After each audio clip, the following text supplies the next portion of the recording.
Good evening friends, कैसे आप लोग। आशा करता हूँ अच्छे होंगे। हम पढ़ रहे थे the atomic habits by James clear. तो आज है इसका 16वां अध्याय, हर दिन अच्छी आदतों से कैसे जुड़े रहें। यह बात 1993 की है। कनाडा के एबॉट्सफोर्ड में एक बैंक ने ट्रेंट डेयर स्मिथ नाम के 23 साल के एक स्टॉक ब्रोकर को काम पर रखा था। एबॉट्सफोर्ड अपेक्षाकृत छोटा उपनगर था जो पास स्थित वैंकूवर की छाया में बसा था, जहां अधिकांश बड़े व्यापारिक सौदे किए जा रहे थे। स्थान और इस तथ्य को देखते हुए ये डायर स्मिथ नौसिखिया थे। कोई भी उनसे ज़्यादा उम्मीद नहीं करता था, लेकिन उन्होंने एक साधारण सी दैनिक आदत की बदौलत तेज़ी से प्रगति की। डायर स्मिथ हर सुबह की शुरुआत डेस्क पर 2 जार रखकर करते थे। एक में 120 पेपर क्लिप्स रखते थे और दूसरा खाली रखता था। जैसे ही वे एक दिन के लिए काम करने को तैयार हो जाते थे, वे सेल्स कॉल्स करते थे। इसके तत्काल बाद वे एक पेपर क्लिप को खाली जार में डालते थे और यह प्रक्रिया लगातार चलती रहती। जैसा उन्होंने मुझसे कहा, हर सुबह मैं 120 पेपर क्लिप से आरंभ करता था और तब तक फ़ोन करता रहता था जब तक कि मैं इन्हें खाली जार में पूरी तरह से न डाल दूँ। डेयर स्मिथ एक स्टॉक ब्रोकर थे, तो उन्होंने बैंक ने उन्हें एक काम पर रखा था। तो वो क्या करते थे, एक खाली जार लेते थे हर सुबह और एक 120 पेपर क्लिप रखा हुआ एक भरा हुआ जार रखते थे। अब उनको सेल्स कॉल्स करनी होती थी, तो वो एक सेल्स कॉल करने के बाद एक जो पेपर क्लिप होती थी वो खाली जार में डालते रहते थे। तब तक डालते थे जब तक ये इस वाले पेपर क्लिप्स का जो डब्बा था वो खाली होकर पूरे इसमें ना आ जाए। मात्र 18 माह में डेयर स्मिथ ने 50 लाख फॉर्म भर दिए। 24 वर्ष की आयु में उन्होंने $75,000 प्रतिवर्ष मिलने लगे, जो आज के $125,000 के समान है। बहुत कम अवधि में किसी अन्य कंपनी में उन्हें 6 अंकों का वेतन देने वाली नौकरी मिल गई। अब मात्र 18 महीनों में मात्र डेयर स्मिथ ने 50 लाख फॉर्म भर दिए। 50 लाख उन्होंने फॉर्म भर दिए थे। 24 वर्ष की आयु में $75,000 का प्रतिवर्ष वेतन मिलने लगा। $75,000 का प्रतिवर्ष उन्हें वेतन मिलने लगा, जो आज के $125,000 के समान है, $125,000 के समान है। उनको मतलब बहुत ही कम अवधि में उनको 3 अंकों वाली वेतन देने वाली नौकरी मिल चुकी थी। मैं इस तकनीक का उल्लेख पेपर क्लिप रणनीति के रूप में करना पसंद करता हूँ, और वर्षों से मैंने उन पाठकों से सुना है जिन्होंने इसे विभिन्न तरीक़ों से इस्तेमाल करा है। एक महिला जब भी अपनी किताब का एक पेज लिखती थी तो अपने एक कंटेनर से दूसरे में हेयर पिन शिफ्ट करती थी। ये एक प्रोसेस है, मतलब इसको आप दैनिक जीवन में यूज़ कर सकते हैं। एक ऐसी ही लड़की का एग्जांपल है कि वो जब भी अपना एक लेख पूरा करती थी तो वो एक हेयर पिन जो होता है एक कंटेनर से दूसरे में शिफ्ट करती थी। एक अन्य व्यक्ति पुशअप के प्रत्येक सेट के बाद एक डिब्बे से दूसरे में कंचे शिफ्ट करता था। तो एक प्रोसेस है करने का। प्रगति करना संतोष देता है, और इसको देखने के माप जैसे पेपर क्लिप्स या बालों का पिन या कंचे आपके विकास का साक्ष्य देते हैं। इसके परिणाम स्वरूप ये आपके व्यवहार को सुदृढ़ करते हैं और किसी गतिविधि में तात्कालिक संतुष्टि का कुछ भाग जोड़ देते हैं। दिखने वाले माप कई प्रकार के हो सकते हैं। आप जो दिखने वाले मापक होते हैं, माप का आप कुछ भी चीज़ का ले सकते हैं, जैसे food journals, workout logs, loyalty punch cards, software download पर प्रोग्रेस बार, एक प्रोग्रेस बार भी आता है उसमें, वो भी आप यूज़ कर सकते हैं। पुस्तक के पेजों की संख्या भी माप हो सकती है। पुस्तक कितनी पढ़ ली आपने, उनके पेजों की संख्या भी एक माप हो सकती है।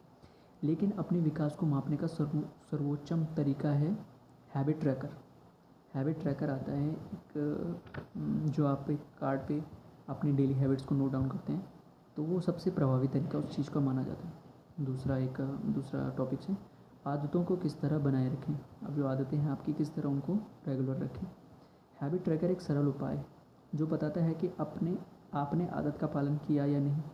इसका सबसे बुनियादी रूप से कैलेंडर पर क्रॉस लगाना गिनना कि आपने रूटीन को अपनाया है या नहीं। उदाहरण के लिए सोमवार, बुधवार और शुक्रवार को आप ध्यान करते हैं, उन प्रत्येक तिथि पर क्रॉस का निशान लगाइए। जैसे ही समय आगे निकलेगा, आदत के पालन का रिकॉर्ड कैलेंडर में होगा। हैबिट ट्रैकर को आप किसी भी रूप में करें, जैसे कैलेंडर पर क्रॉस करके आप उसको इस्तेमाल कर सकते हैं। माना कि आप सोमवार, बुधवार, शुक्रवार को मेडिटेशन करते हैं, तो उस प्रत्येक दिन पर क्रॉस लगाइए। जैसे ही समय आगे निकलेगा, आदत के पालन का रिकॉर्ड कैलेंडर में होगा। जैसे टाइम बीतेगा तो आदत का जो रिकॉर्ड है वो कैलेंडर पर नोट डाउन हो जाएगा। अनगिनत लोगों ने इस तरह अपनी आदतों पर नज़र रखी, लेकिन शायद इसमें सबसे प्रसिद्ध बेंजामिन फ्रैंकलिन थे। 20 साल की उम्र में फ्रैंकलिन हर जगह एक छोटी पुस्तिका लेकर जाते थे। उसका इस्तेमाल 13 व्यक्तिगत गुणों को ट्रैक करने के लिए करते थे। अब 13 जो व्यक्तिगत गुण हैं उनको ट्रैक करने के लिए वो पुस्तिका का इस्तेमाल करते थे। इस सूची में कोई समय बर्बाद नहीं करना, हमेशा किसी उपयोगी कार्य में लगे रहना और तुच्छ वार्तालाप से बचना आदि लक्ष्य शामिल हैं। प्रत्येक दिन के अंत में फ्रैंकलिन अपनी पुस्तिका खोलते और प्रगति दर्ज करते थे। प्रत्येक दिन के एंड में वो पुस्तिका खोलते थे और उसमें नोट डाउन करते रहते। माना जाता है कि जेरी सेनफेल्ड हैबिट ट्रैकर का उपयोग करते थे ताकि वे चुटकुले लिखने की अपनी आदत से जुड़े रहें। अब जेरी सेनफेल्ड एक हास्य कवि हुए हैं, ताकि वो एक हैबिट ट्रैकर से जुड़े उन्होंने अपना एक हैबिट ट्रैकर पैटर्न बनाया था ताकि वे चुटकुले लिखने की अपनी आदत से जुड़े रहें। डॉक्यूमेंट्री कॉमेडियन में वो बताते हैं कि उनका लक्ष्य हर दिन चुटकुले लिखने की कड़ी को भी कभी नहीं तोड़ना था। दूसरे शब्दों में वे इस बात पर केंद्रित नहीं रहते कि कोई विशेष मजाक कितना अच्छा या बुरा है, वे कितना प्रेरित अनुभव करते हैं। वे सिर्फ अपनी आदत को प्रदर्शित करने और उसमें कुछ जोड़ने को केंद्रित करते हैं। ज़रूरी नहीं है आप जो अच्छा काम कर रहे हो या बुरा काम, वो काम कैसा हो रहा है उस पर डिपेंड नहीं करता, वो आप रेगुलर बेसिस पे कर रहे हैं, ये सबसे ज़रूरी होता है। कड़ी को कभी तोड़ो नहीं, जो आपकी कड़ी चली आ रही है उसको कभी तोड़ो नहीं। यह एक सशक्त मंत्र है, यह एक मंत्र की तरह यूज़ करते हैं। सेल्स कॉल्स की कड़ी को मत तोड़ो, आप सफल कारोबार की किताब लिख देंगे। आपके जो सेल्स कॉल्स है उसको कभी मत तोड़ो, आप एक सफल कारोबार की किताब लिख सकते हैं उस चीज़ से। वर्कआउट की कड़ी को कभी मत तोड़ो, आप उम्मीद से पहले फिट हो जाएंगे। जो आपकी वर्कआउट की कड़ी है उसको कभी मत तोड़ो और आप समय से पहले ही फिट हो जाएंगे। हर दिन कुछ बनने की कड़ी को मत तोड़ो और आप पोर्टफोलियो प्रभावशाली हो जाएगा।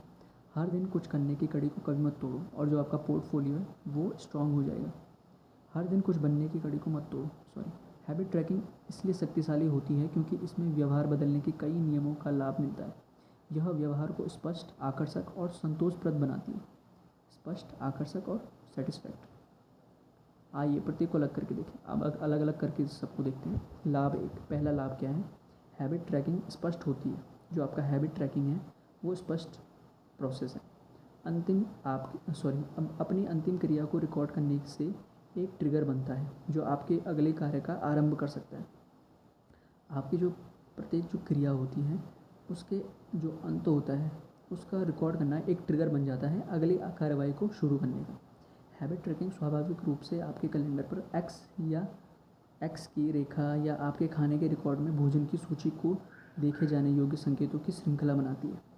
जब आप कैलेंडर पर नज़र डालते हैं और रेखा को देखते हैं तो आपको फिर से कार्य करने की याद आती है। शोध से पता चलता है कि जो लोग वजन कम करने, धूम्रपान छोड़ने और रक्तचाप को कम करने जैसे लक्ष्यों पर अपनी प्रगति को ट्रैक करते हैं, उन सभी में उनकी तुलना में बेहतर सुधार की संभावना होती है जो ऐसा नहीं करते। 1600 से अधिक लोगों ने के अध्ययन में पाया गया कि जिन लोगों ने रोज़ाना भोजन का रिकॉर्ड रखा उनका वजन उन लोगों की तुलना में 2 गुना घटिया जिन्होंने कोई रिकॉर्ड नहीं रखा। अब उन्होंने कुछ नोट डाउन किया कि 1600 लोग जिन्होंने अपना हैबिट ट्रैक करा था, लोगों के अध्ययन में पाया जाए कि जिन्होंने रोज़ाना भोजन का रिकॉर्ड रखा कि हम क्या क्या खा रहे हैं, किस टाइप का खा रहे हैं, कितने कितने समय में खा रहे हैं, उनका वजन उन लोगों की तुलना में 2 गुना घट गया जो कुछ रिकॉर्ड नहीं रख रहे थे। एक व्यवहार पर नज़र रखने मात्र से इसे बदलने की तीव्र इच्छा पैदा होती है। एक बिहेवियर को आप अगर नोट डाउन कर रहे हैं या उसको कंटिन्यू वॉच आउट कर रहे हैं तो उस काम के होने की इच्छा पैदा हो जाती है। तीव्र इच्छा मतलब जो आपको जल्दी जल्दी करने को प्रेरित करता है। हैबिट ट्रैकिंग आपको ईमानदार बनाए रखती है, ये आपको ईमानदार बनाती है। हम में से ज़्यादातर लोगों को अपने व्यवहार के प्रति विकृत दृष्टिकोण होता है। हम सोचते हैं कि हम बेहतर काम कर रहे हैं जबकि हम उतना बेहतर नहीं कर रहे होते। मापन हमारे अपने व्यवहार से हमारे अंधेपन को दूर करने का तरीका प्रदान करता है और ध्यान में लाता है कि प्रत्येक दिन वास्तव में क्या हो रहा है। जो हमारा मापन होता है वो हमारे अपने व्यवहार के अंधेपन, जो हमारा मतलब कोई अंधेपन मतलब समझ सकते हैं आप भी कुछ भी नोट डाउन नहीं कर रहे हैं अपनी डेली हैबिट्स को, तो ये एक अंधेपन को दूर करने का तरीका होता है और ध्यान लाता है कि प्रत्येक दिन वास्तव में हो क्या रहा है, कर क्या रहा है, चल क्या रहा है आपकी लाइफ में।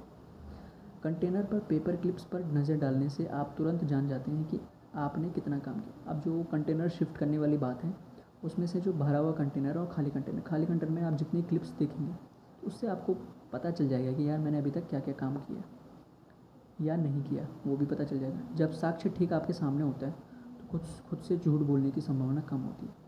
जब प्रूफ आपके सामने रखा होता है तो खुद से आप झूठ नहीं बोल सकते। दूसरा लाभ है हैबिट ट्रैकिंग आकर्षक होती है। जो आपकी हैबिट ट्रैकिंग है वो अट्रैक्टिव होती है, वो अट्रैक्ट करती है आपको।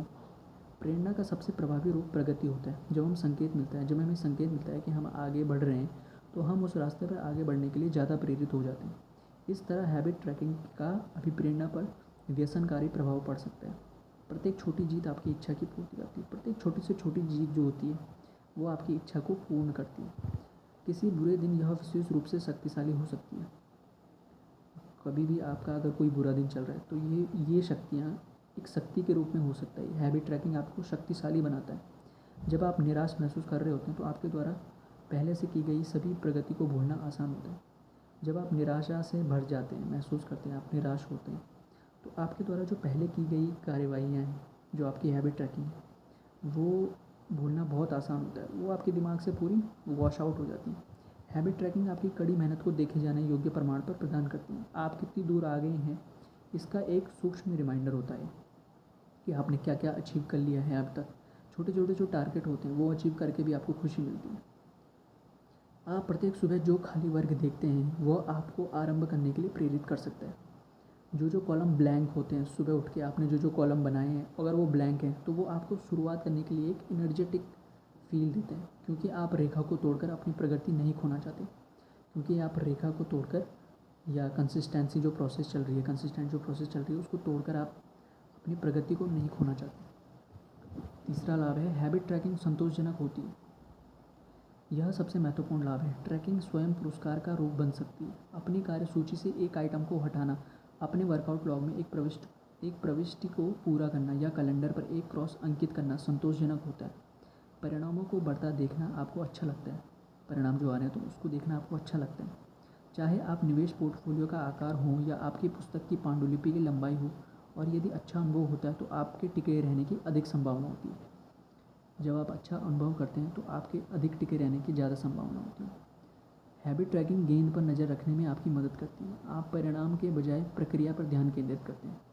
रिजल्ट से ज़्यादा आपका ध्यान प्रोसेस पर चलता है। आप सिक्स पैक एप्स का शरीर बनाने पर केंद्रित नहीं हो जाते। आप केवल लकीर को जीवित रखने की कोशिश कर रहे होते हैं।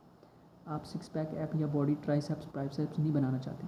आप केवल चाहते हैं कि मेरी हैबिट कंटिन्यू रहे, और उस तरह का व्यक्ति बनने की कोशिश कर रहे होते हैं जो वर्कआउट को कभी मिस नहीं करता। उस तरह का व्यक्ति जो रोज़ डेली जिम जाता है, उस तरह का व्यक्ति बनने पर आपका फोकस ज़्यादा होता है। सारांश में हैबिट ट्रैकिंग देखे जाने योग्य संकेत बनाती है जो आपको कार्य करने के लिए याद दिला सकती है। दूसरा है स्वाभाविक रूप से प्रेरित कर रही होती है, क्योंकि आप जो प्रगति कर रहे हैं उसे देख सकते हैं, उसे खोना नहीं चाहते। और तीसरा, जब संतोषजनक महसूस कराती है, जब आप अपनी आदत का एक और सफल उदाहरण रिकॉर्ड करते हैं। तो ये 3 पॉइंट हैं। इसके अलावा हैबिट ट्रैकिंग देखे जाना योग्य प्रमाण प्रदान करती है। आप जिस तरह का व्यक्ति बनने की इच्छा रखते हैं उसके लिए वोट डाल रहे होते हैं। कंटिन्यू जो आप काम कर रहे हैं तो वो एक वोट है उस टाइप की पर्सनैलिटी बनने के लिए जैसा आप चाहते हैं, जो तात्कालिक और आंतरिक संतुष्टि का आनंददायक रूप है।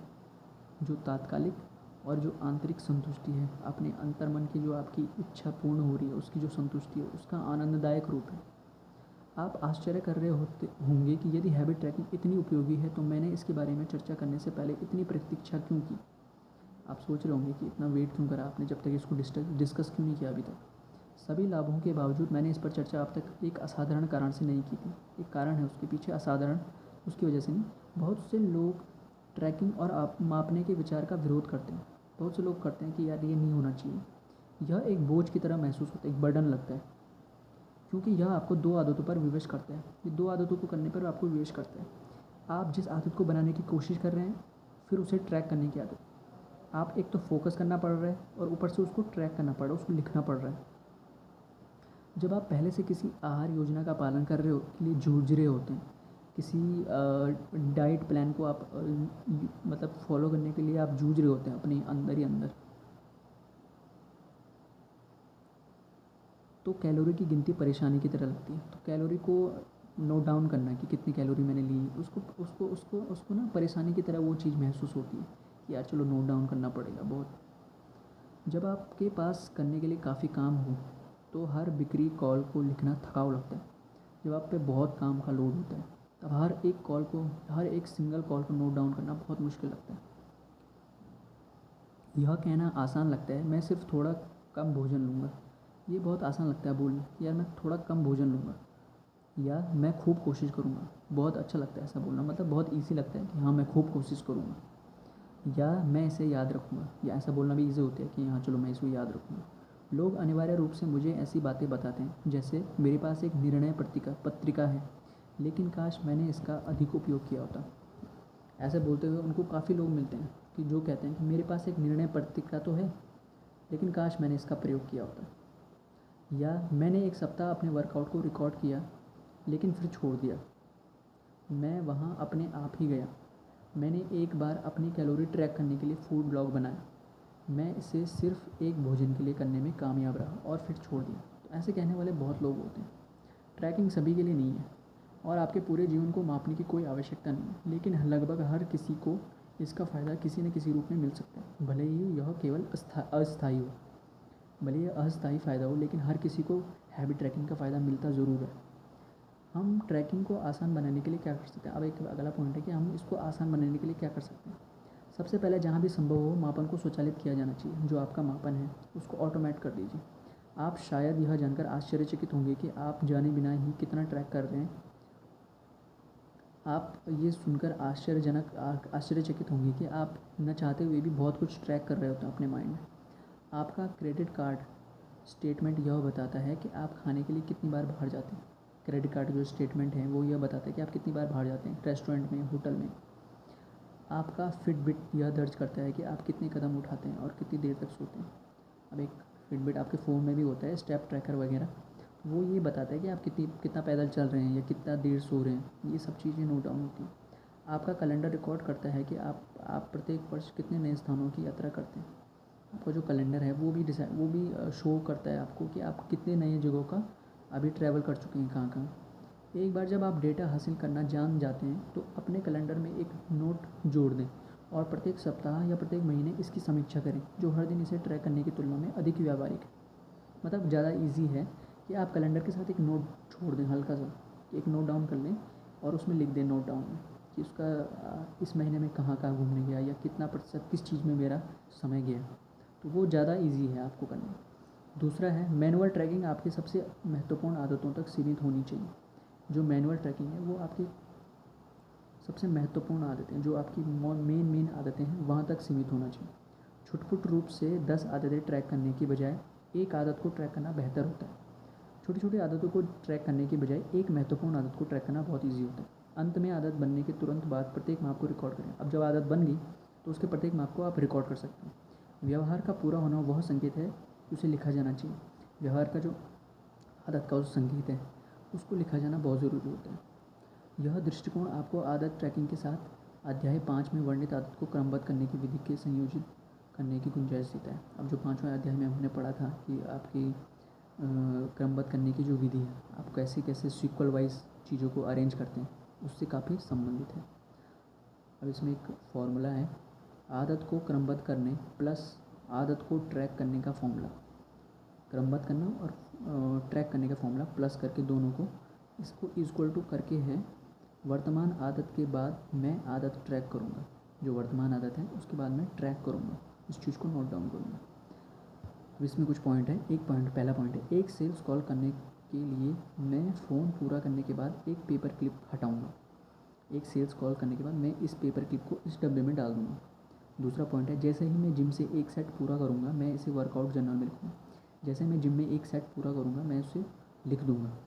तीसरा पॉइंट है, अपनी प्लेट सिंक में डाल देने के बाद मैं लिखूँगा कि मैंने क्या खा लिया। अपनी जो खाने की प्लेट है उसको सिंक में डालने के बाद मैं ये लिखूँगा कि मैंने क्या खाया अभी। ये रणनीतियाँ आपको आदत की ट्रैकिंग करने को आसान बना देंगी। ये जो चीज़ें हैं ये आसान बना देती हैं ट्रैकिंग करने को। यहाँ तक कि अगर आप उस व्यक्ति की तरह नहीं हैं जो अपने व्यवहार को रिकॉर्ड करने में आनंद लेता है, तो मुझे लगता है कि आपको कुछ सप्ताह का मापन गहन जानकारी वाला लगेगा। यह देखना हमेशा दिलचस्प होता है कि आप वास्तव में अपना समय कैसे बिता रहे हैं। अब चाहे आप वैसे व्यक्ति नहीं है कि जो नोट डाउन करता है हर चीज़ को, लेकिन अगर आपने एक हफ्ते भी कर लिया और उसके बाद अपने रिज़ल्ट देखे तो आपको बहुत एक फ़ील आएगा, एक रोचकता का फील आएगा आपके अंदर कि यार ये मैं कैसा व्यक्ति हूँ, या मैं किस तरह का व्यक्ति हूँ, या मैं अपना समय कैसे बिता रहा हूँ।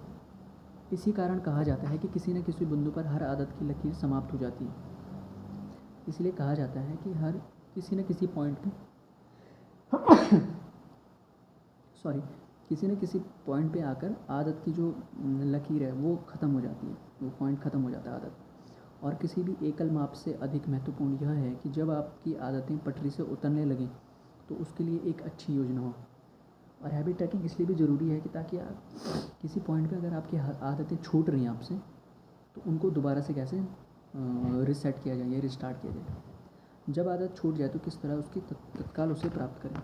जब आपकी आदत छूट जाए तो कैसे उसको तत्काल प्राप्त करें। इससे कोई फ़र्क नहीं पड़ता कि आप अपनी आदतों को लेकर कितने निरंतर हैं, ज़रूरी नहीं कि कितने कंसिस्टेंट हैं आप, लेकिन यह निश्चित है कि जीवन आपको किसी बिंदु पर बाधित कर देगी, लेकिन आपको लाइफ किसी न किसी पॉइंट पे आपको डिस्टर्ब ज़रूर कर सकती है। पूर्णतः संभव नहीं होती। ज़्यादा वक्त नहीं निकलेगा कि कोई आपात स्थिति पैदा हो जाएगी, कोई भी अर्जेंसी आ सकती है आपकी लाइफ में। आप बीमार हो जाएं, आप काम के लिए बाहर जाना पड़े, आपके परिवार में कोई कुछ प्रॉब्लम आ गई। जब भी ऐसे मेरे साथ ऐसा होता है तो मैं खुद को एक सरल नियम की याद दिलाने की कोशिश करता हूँ। कभी भी 2 बार चूक मत करो। कभी भी अगर लेखक के साथ ऐसा होता था तो वो खुद को याद दिलाते थे कि यार कभी भी 2 बार चूक मत करो। यदि मैं किसी एक दिन चूक जाता हूँ तो मैं जल्दी से जल्दी संभव हो सके इसे वापस पाने। अब एक दिन आपने अगर छोड़ भी दिया तो ज़रूरी नहीं आप कंसिस्टेंट है अपनी हैबिट्स के साथ, क्योंकि लाइफ में कुछ भी हो सकता है। तो दूसरी बार चूक होना मतलब बहुत बड़ा दिक्कत है। ज़रूरी है कि आप दूसरे कदम पर उसको पकड़ लें। एक वर्कआउट चूक सकता है, लेकिन लगातार मैं 2 बार चूक करने नहीं जा रहा हूँ। एक वर्कआउट छूट सकता है, लेकिन दूसरी बार मैं उसको पकड़ ज़रूर लूँगा। हो सकता है कि मैं पूरा पिज़्ज़ा खाऊं, लेकिन मैं इसके बाद स्वस्थ भोजन भी ग्रहण करूँगा। अब लेखक कह रहे हैं कि हो सकता है मैं पिज़्ज़ा पूरा खा लूँगा, लेकिन उसके बाद मैं कुछ ना कुछ हेल्दी भी ज़रूर खाऊँगा। मैं परिपूर्ण नहीं हो सकता, लेकिन मैं दूसरी चूक से बच सकता हूँ। मैं पूर्ण रूप से सही नहीं हो सकता हूँ, लेकिन जो दूसरा पॉइंट है, जो दूसरा कदम मैं उठाऊँगा उसको ज़रूर कंट्रोल कर सकता हूँ। जैसे ही एक लकीर समाप्त होती है तो मैं अगली बार पर एक पर शुरू हो जाता हूँ। जैसे ही एक लकीर समाप्त हो जाती है तो मैं दूसरा पर रिस्टार्ट ज़रूर कर दूँगा उस चीज़ को। पहली गलती कभी आपको नुकसान नहीं पहुँचाती। बार बार होने वाली गलतियाँ की सर्पीली रेखा आपको नुकसान पहुँचाती हैं। एक बार चूक हो जाती है, संयोगवश हो गई। 2 बार चूक होना एक नई आदत की शुरुआत होती है। तो ये पॉइंट है। यदि विजेताओं और हारे लोगों के बीच खास अंतर है। विजेताओं और जो हारे हुए लोग हैं उनके बीच यही खास अंतर होता है। कोई भी खराब प्रदर्शन कर सकता है। खराब प्रदर्शन कोई भी कर सकता है। हर ज़रूरी नहीं कि आप हर दिन अच्छा प्रदर्शन कर रहे हैं। खराब वर्कआउट कर सकता है या काम पर एक ख़राब दिन हो सकता है, लेकिन जब सफल लोग असफल होते हैं तो वो जल्दी से पलटते हैं। लेकिन सफल लोगों की खासियत यही है कि जब भी वे खराब प्रदर्शन करते हैं तो जल्दी जल्दी उस चीज़ को रिकवर करते हैं कि हो गया, खराब प्रदर्शन हो गया, उसको छोड़ दो। अब जल्दी जल्दी जो हैबिट हैं, जो आपकी रूटीन है, उसमें जल्दी जल्दी आना।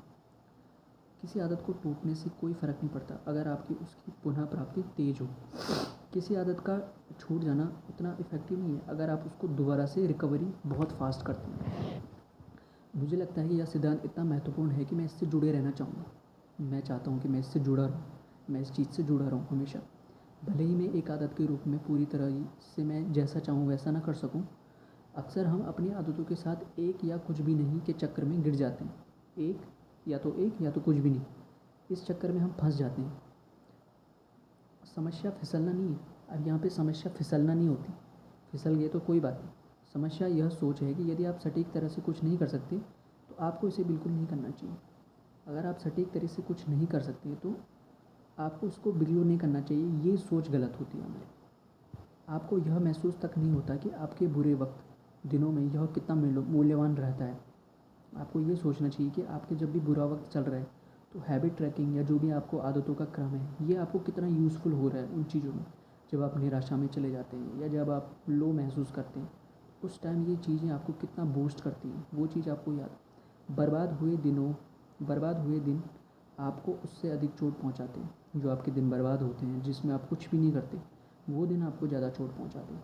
जितने सफल दिन आपकी मदद करते हैं, यदि आप $100 से शुरू करते हैं तो 50% लाभ आपको $150 तक ले जाएगा।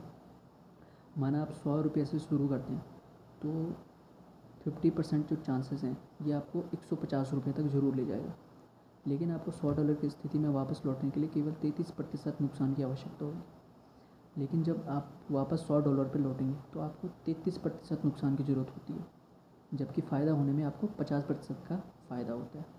दूसरे शब्दों में 33% हानि से बचना उतना ही मूल्यवान है जितना कि 50% लाभ प्राप्त करना। नुकसान कम हो रहा है, यहाँ पे फ़ायदा ज़्यादा हो रहा है। जैसा कि चार्ली मंगेर कहते हैं, कंपाउंडिंग का पहला नियम, इसे कभी भी अनावश्यक रूप से बाधित न करें। कंपाउंडिंग अगर आप दोस्तों आपने पढ़ा होगा तो वो कंपाउंडिंग का एक रूल है कि इसको कभी भी बाधित न करें, मतलब इसको छेड़े नहीं, इसको रहने दें, जैसा चल रहा है वैसे चलने दें। यही कारण है कि बुरे वर्कआउट अक्सर सबसे महत्वपूर्ण होते हैं, और इसका यही कारण है कि जो बुरा वक्त होता है, जो बुरे दिन होते हैं, उसमें भी अगर आप हैबिट ट्रैकिंग कर रहे हैं या कुछ भी अपना पॉइंट लेके चल रहे हैं या अपना रूटीन लेके चल रहे हैं, तो वो सबसे महत्वपूर्ण दिनों में गिना जाएगा। सुस्त दिन और बुरे वर्कआउट आपके पिछले अच्छे दिनों से अर्जित चक्रवृद्धि लाभ को बनाए रखते हैं। जो आपका पिछला दिन का रूटीन चल रहा है, तो एक बुरा दिन आ गया, 2-3 बुरे दिन आ गए, तो वो आपके चक्रवृद्धि ब्याज, मतलब एक डबल ट्रिपल जो होने का फॉर्मूला है, जो कंपाउंडिंग आपने अगर पढ़ा होगा, तो ये आपके उस रूटीन को बनाए रखते हैं, अपनी कंपाउंडिंग चलती रहती है। बस कुछ करते रहें, बस कुछ ना कुछ करते रहें हम। 10 स्क्वाट, 5 स्प्रिंग, 1 पुशअप, वास्तव में कुछ करना ही बहुत बड़ा होता है। कुछ ना कुछ करें, 1 पुशअप भी अगर आपने मारा तो वो काम में गिना जाएगा। शून्य मत डालो, कभी भी ज़ीरो मत करो उस चीज़ को। नुकसान को आपके चक्रवृद्धि लाभ को मत खाने दो।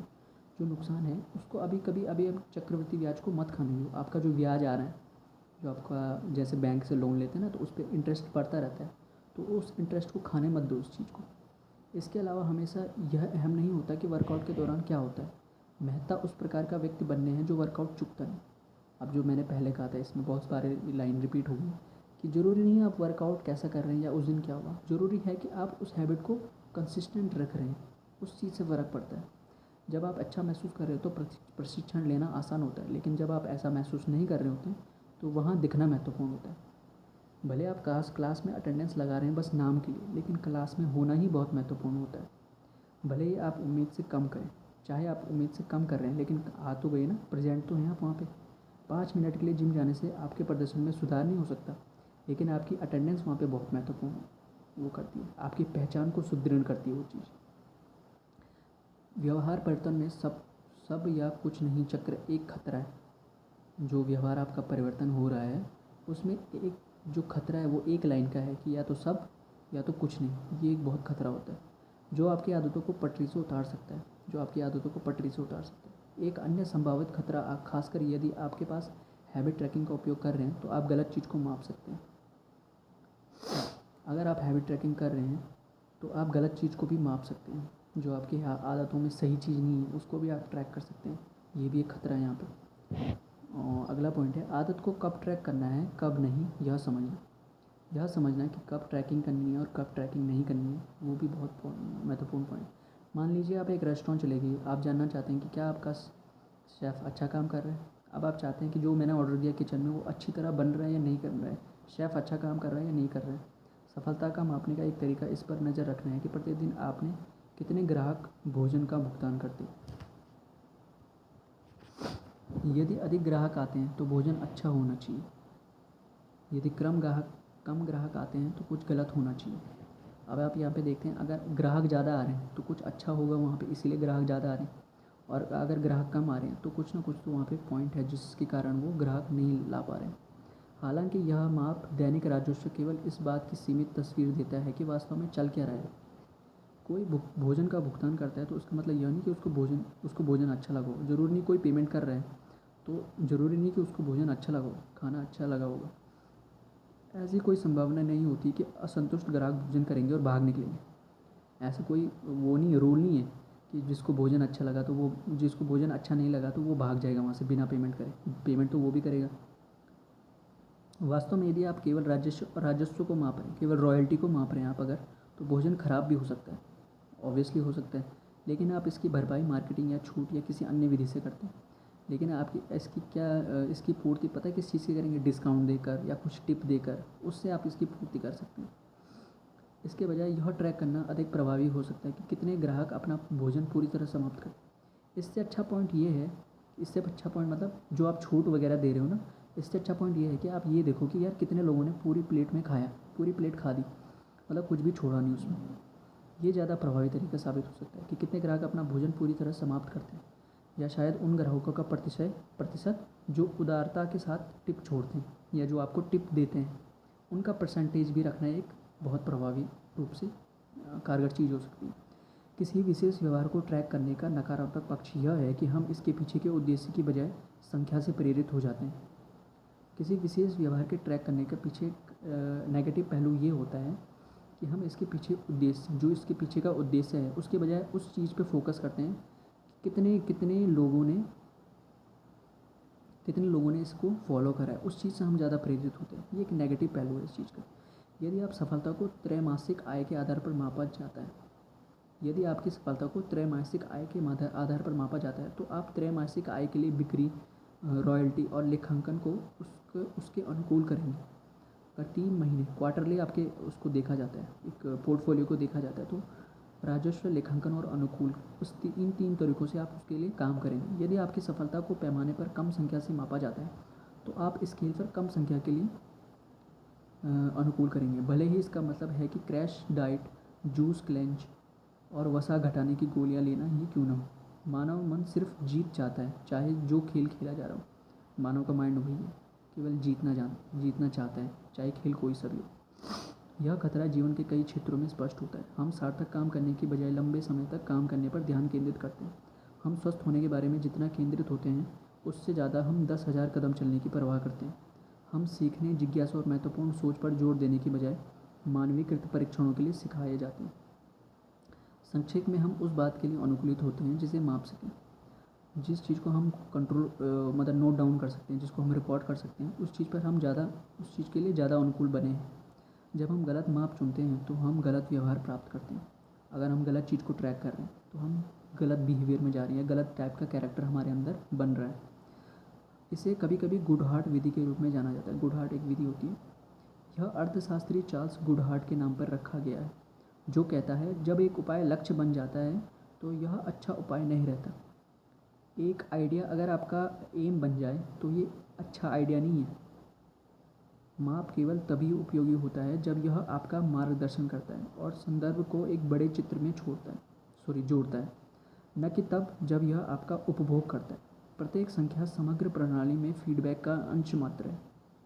हमारी डेटा संचालित दुनिया में हम संख्याओं को ज़्यादा करके आंकते हैं, और कोई भी चीज़ जो स्पष्ट, नरम और मुश्किल से निर्धारित की जाने वाली होती है, उसका मूल्य कम आंकते हैं। हम गलत सोचने की जिन कारकों को हम माप सकते हैं, वे केवल वही कारक मौजूद होते हैं। आप किसी चीज़ को माप सकते हैं, इसका मतलब यह नहीं कि वो सबसे महत्वपूर्ण है। किसी चीज़ को आप नोट डाउन कर रहे हैं तो ज़रूरी नहीं वो सबसे इम्पॉर्टेंट है। आप किसी चीज़ को माप नहीं सकते तो इसका मतलब यह बिल्कुल भी नहीं कि वो महत्वपूर्ण है। और अगर आप किसी चीज़ को नोट डाउन नहीं कर रहे हैं तो इसका मतलब यह नहीं कि वो महत्वपूर्ण नहीं है, वो भी इम्पॉर्टेंट हो सकती है। कहने का मतलब है कि हैबिट ट्रैकिंग को उचित स्थान पर रखना महत्वपूर्ण होता है। किस चीज़ को नोट डाउन करें, किस चीज़ की ट्रैकिंग करना है, वो बहुत ज़रूरी होता है। अपनी आदत को रिकॉर्ड करना और प्रगति को ट्रैक करना संतोषजनक एहसास दे सकता है, लेकिन माप केवल एक चीज़ नहीं है जो मायने रखती है। इसके अलावा प्रगति को मापने कई तरीके होते हैं। प्रगति को, जो आपको लगातार आपको जो प्रोग्रेस है, उसको मापने के बहुत सारे तरीके हो सकते हैं, और कभी कभी फोकस को पूरी तरह से शिफ्ट करने में भी मदद मिलती है। और कभी कभी जो आपका फोकस है उसको शिफ्ट करने से ही बहुत ज़्यादा मदद मिल सकती है। शिफ्ट कहाँ करना है फोकस, वो डिपेंड करता है। यही कारण है कि बिना पैमाने की जीत वजन घटाने के लिए प्रभावी हो सकती है। ऑब्वियसली पैमाने पर संख्या अटक सकती है, इसलिए यदि आप केवल उस संख्या पर ध्यान केंद्रित करते हैं जो आपकी प्रेरणा शिथिल हो जाएगी, लेकिन आप देख सकते हैं कि आपकी त्वचा बेहतर दिखाई देती है, या आप पहले उठने लगे हैं, या आपकी सेक्स ड्राइव बढ़ गई है। ऐसे बहुत सारे पॉइंट हो सकते हैं। ये सभी आपके सुधार को ट्रैक करने के उचित तरीके हैं। यदि आप पैमाने की संख्या से प्रेरित महसूस नहीं कर रहे हैं तो शायद एक अलग माप पर ध्यान केंद्रित करने का समय है। अगर आप अपने हैबिट ट्रैकिंग से प्रेरणा से नहीं भर रहे हैं तो आपको किसी और चीज़ को ट्रैक करने की ज़रूरत है, जो आपकी प्रगति के ज़्यादा संकेत देता है, जो आपकी प्रोग्रेस का रिपोर्ट बहुत उससे अच्छी तरीके से देता है जो आप पहले रिकॉर्ड कर रहे थे। इससे कोई फ़र्क नहीं पड़ता कि आप अपने सुधार को कैसे मापते हैं, लेकिन हैबिट ट्रैकिंग आपकी आदतों को अधिक संतोषजनक बनाने का सरल तरीका प्रदान करती है। प्रत्येक माप थोड़ा सा प्रमाण प्रदान करती है कि आप सही दिशा में आगे बढ़ रहे हैं, और इससे अच्छी तरह से काम करने की तात्कालिक खुशी का संक्षिप्त क्षण भी मिलता है। तात्कालिक खुशी के लिए इसका क्षण आपको मिलता है कि आप किस तरह से आप अपना हैबिट ट्रैक कर रहे हैं। ये आपको सही दिशा की ओर ले जाता है। अब ये दोस्तों अध्याय का सार पहला पॉइंट है, सबसे ज़्यादा संतुष्टि का अनुभव तब होता है जब आप प्रगति को महसूस करते हैं, जब आप प्रोग्रेस को महसूस करते हैं। सबसे खुशी तब मिलती है जब हम देखते हैं कि हाँ यार प्रोग्रेस हो रही है। दूसरा पॉइंट है, आदत को ट्रैक करने आदत को ट्रैक करना यह मापने का सरल तरीका है कि क्या आपकी कोई आदत बनी है, जैसे कैलेंडर पर क्रॉस का निशान बनाना, कैलेंडर पर क्रॉस बनाना।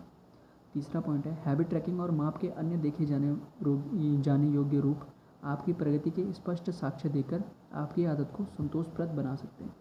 ये आपकी आदत को ईजी वे बना सकते हैं, आनंद देने वाली बना सकते हैं।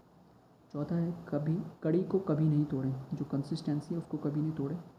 अपनी आदत की रेखा को जीवित रखें, जो आपकी आदत चलती है उसकी रेखा को जीवित रखें, उसको अलाइव रखें। पांचवा पॉइंट है दोबारा करने से कभी मत चूकिए, दोबारा स्टार्ट करने से कभी मत चूको। यदि एक दिन चूक जाते तो जितनी जल्दी हो सके पटरी पर आ जाओ, जितनी जल्दी हो सके दूसरे कदम पर उस चीज़ को पकड़ लो, चाहे एक दिन चूक हो गई। और छठवां पॉइंट है सिर्फ इसीलिए कोई चीज़ महत्वपूर्ण नहीं हो जाती कि आप उसका मापन कर सकते हैं।